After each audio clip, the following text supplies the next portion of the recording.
Hi, I'm Chris Bacone. I'm a recent graduate from the Warner College of Natural Resources at Colorado State University. Building bridges between rural and urban communities can be a challenge, but in this edition of Community Voices, you'll hear how the simplest solutions can sometimes be the most powerful.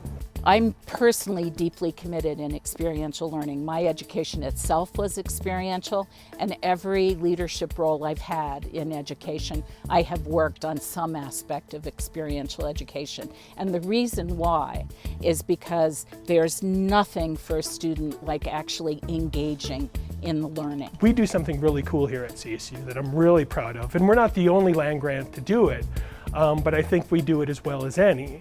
And that is a model that's referred to sometimes as study away. And the language is intentional. It's a play upon study abroad, but as opposed to going overseas, we take students and we give them experiential learning opportunities and research opportunities within the state of Colorado, but within rural communities within Colorado.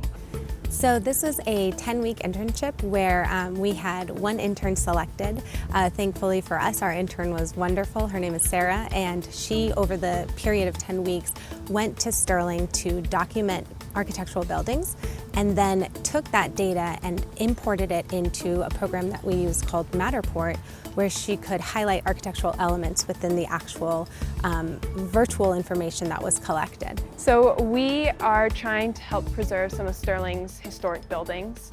They have a history of losing some buildings to fires and urbanization, that sort of thing. And so we're trying to preserve what we can by documenting them in 3D. The overall goal of this project, not only, to help the community, is to help engage high school students in architecture and, becoming more interested in, hopefully, Sterling's history.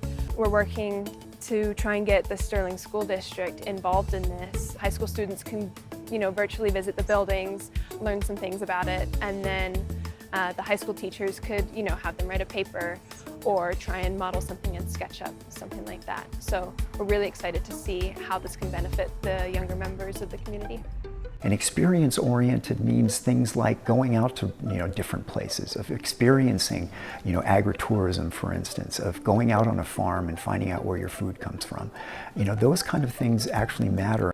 I had to travel to Sterling quite a bit. I was there, I was interacting with the community, and I came every time I was wearing my CSU shirt, I was making it very clear where I was coming from, and the connection people see between CSU and the community there, it really strengthens those ties. This is the Overland Trail Museum. This museum began in 1936. It was actually a WPA project. The video that Sarah did, she starts in the little front rock lobby, which was the whole museum in 1936. I think one thing that really interested me is that she really was interested. She was so interested in learning about the buildings and about the history, and that really impressed me. I always try to combine students from more rural backgrounds with more urban backgrounds, because even in the classes they can get better understandings from each other about what each place is like and what it's going through. When they finish those capstone classes, they sort of shake their heads and say, I thought I understood my state, but I realize now that I've still got some learning to do, and I hope that leads to a generation of people with exactly those kind of questions. The ending was sort of a presentation to the community, and so I presented to a pretty full room in Sterling, sort of about the project and all of that. The summary meeting that Sarah held at the CSU Engagement Center was really well attended. I saw a lot of people in the community that I don't think were actually connected with the project or with any of the buildings, that were just interested. So it did impact the community as a whole, outside of just the people that she spoke with or worked with. All of the work CSU is doing is something that helps bring the community together rather than, create deeper divides. There most definitely is a bridge. I feel like probably the biggest thing, that pops into my head is that we feel recognized. I do feel like people in rural areas sometimes feel a little bit forgotten and maybe unheard. And a project like this not only gives us the opportunity to show we're proud of our community, we love our community, so we kind of get to show it off, but it also does help us feel connected to a larger place. While I was doing the internship, I don't think I realized sort of the significance of what I was doing.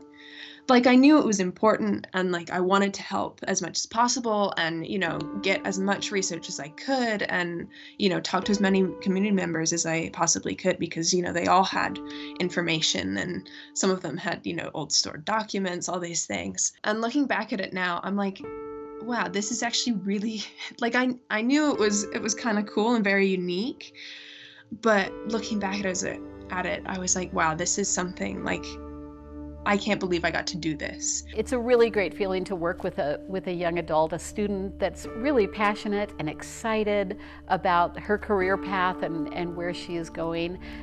It's a great feeling to feel like we were maybe just a tiny little part of that and a part of giving her a better understanding of the project that she's working on.